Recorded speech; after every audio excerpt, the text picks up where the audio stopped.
Yeah, honestly, ever since I set my New Year's resolution, I have been so neat and tidy. I am like hashtag organization goals for sure. Like, I'm definitely the most tidy and neat person I know. Can you think of anyone? I can't.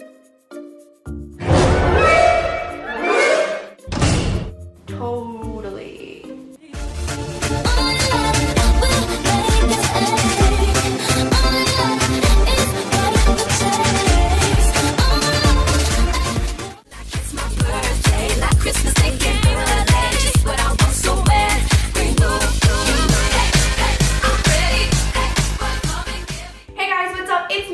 So today I'm back with another Decor video. This dude needs to DIY himself some manners and cut out that hammering. So today I'm going to be showing you how to make some easy and super affordable DIYs to help organize some of the places that are commonly really disastrous. Because I always feel like my jewelry and my makeup and hair situations are always organized for like a day tops. I'll go on like a binge organization day and it'll be great looking, like actual organization goals, and then something happens and it's just a disaster. So hopefully these DIYs can help you stay organized and keep those stations looking neat and hashtag organization goals. And I have a super exciting giveaway coming up next weekend. So in the comments down below, make sure to let me know what kind of prizes you guys would like to receive from me in a really cool spring giveaway. So we can just hop right in and I hope you guys enjoy it.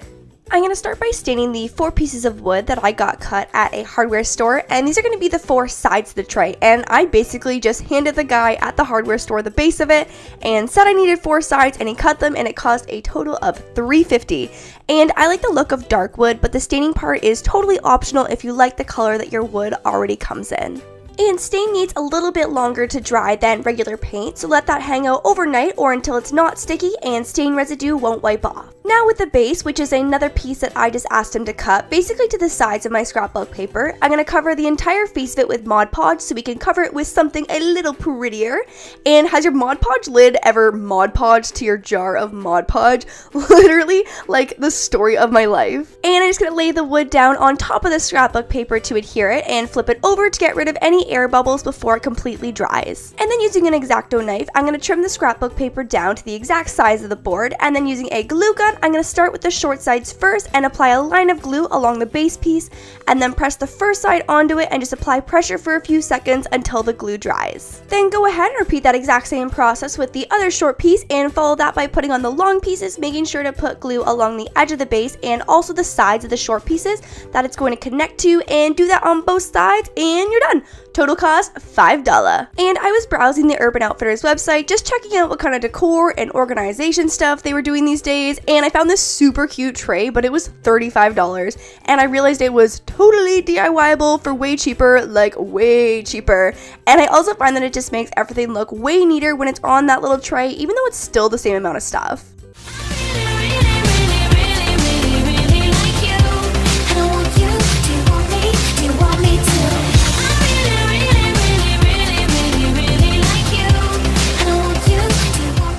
This next one is probably the easiest jewelry holder you'll ever make. So all I'm going to do is grab some sticks from good old Mother Nature and do a quick coat of metallic spray paint on all sides of each stick.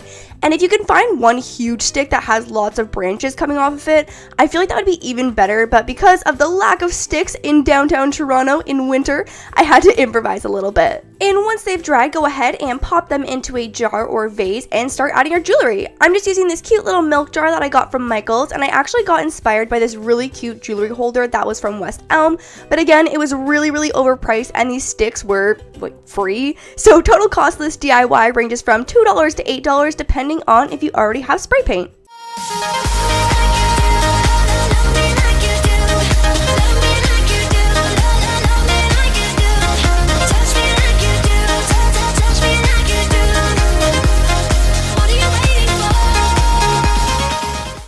Last one, I'm going to start by spraying the first side of this shelf organizer with spray adhesive and placing it onto a piece of cute scrapbook paper. And then using an X-Acto knife, I'm going to go ahead and trim the scrapbook paper down, making sure to leave an inch or two extra so that we can fold the edges in. And for each corner, all you're going to do is make a little cut where the organizer changes direction so you can make a clean fold, and I'm just using the spray adhesive for each section to glue it down.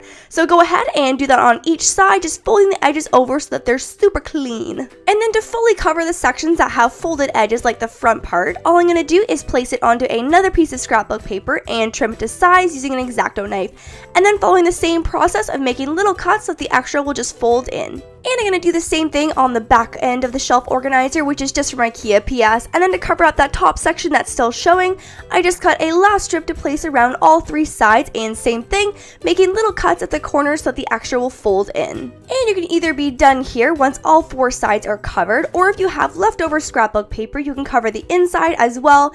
And I know these are great for holding stuff like magazines and stuff on shelves, but real talk, my makeup and hair station is always like the biggest disaster of life, so I found this a great way to store all my hot tools and some of my most used hair products.